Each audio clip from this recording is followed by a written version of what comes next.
नमस्कार. आज महात्मा बसवेश्वर यांची जयंती आणि अक्षय तृतीया आहे. त्याच पद्धतीनं जैन धर्मामध्ये या दिवसाला विशेष असं महत्त्व आहे, कारण वृषभदेवांनी वर्षभर उपवास करून आजच्याच दिवशी त्यांनी पहिल्यांदा अन्नग्रहण केलं, म्हणून जैन धर्मामध्ये सुद्धा या दिवसाला विशेष महत्त्व आहे. या दिवशी अनेक शुभकार्य केली तर त्यासाठी खूप मोठे आशीर्वाद लाभतात, ती यशस्वी होतात, अशी ही भावना हिंदू धर्मामध्ये जैन धर्मामध्ये आहे. आज दान करणं अत्यंत पुण्याचं काम आहे असंही म्हटलं जातं.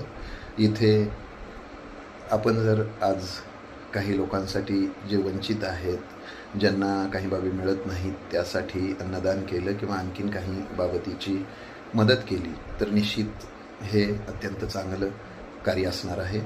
त्याच पद्धतीनं आज काही खरेदी केली तर खूप मोठा उत्कर्ष होतो असं मानलं जातं, परंतु ज्या अर्थी आज खरेदी होती त्या अर्थी विक्रीही झाली पाहिजे, निश्चित झाली पाहिजे, याच्याशी तुम्ही सहमत असाल.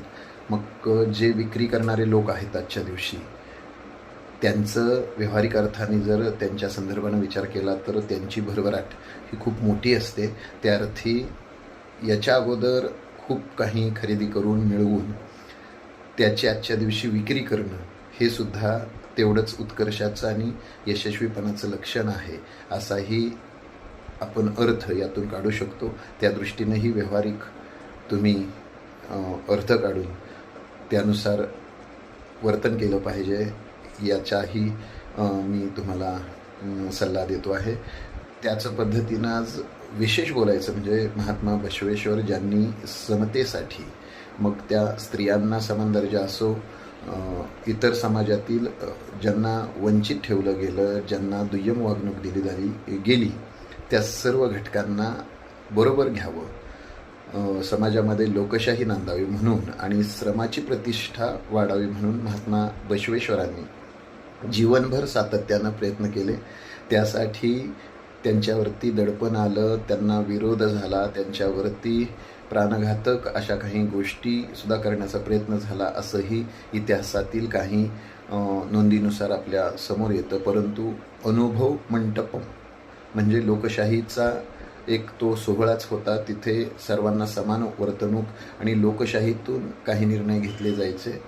त्याच पद्धतीनं त्यांनी दलित आणि उच्चवर्णीय सवर्ण यांचा विवाह घडवून आणून सर्व समान आहेत.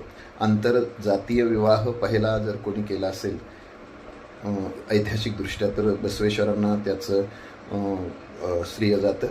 आणि अशा बसवेश्वरांच्या विचारावरती, समतेच्या, मानवतेच्या, समानतेच्या विचारावरती कार्य करणं फार गरजेचं आहे. आणि अशा बसवेश्वरांची जयंतीसुद्धा आज आहे आणि त्यानिमित्तानं सुद्धा मी तुम्हा सर्वांना शुभेच्छा देतो. बसवेश्वरांचं कार्य आपण पुढं नेटानं नेलं पाहिजे असंही आपल्या सर्वांचं मत असेल, याची मला खात्री आहे. आणि अक्षय तृतीये दिवशी आपण चांगल्या काही गोष्टी, घर खरेदी असेल, जागा खरेदी असेल, जमीन खरेदी असेल, या बाबी निश्चित करा.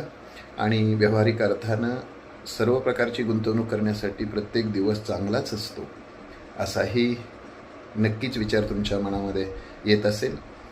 तुम्हा सर्वांना पुन्हा एकदा महात्मा बसवेश्वर जयंतीच्या आणि अक्षय तृतीयेच्या खूप खूप शुभेच्छा देतो.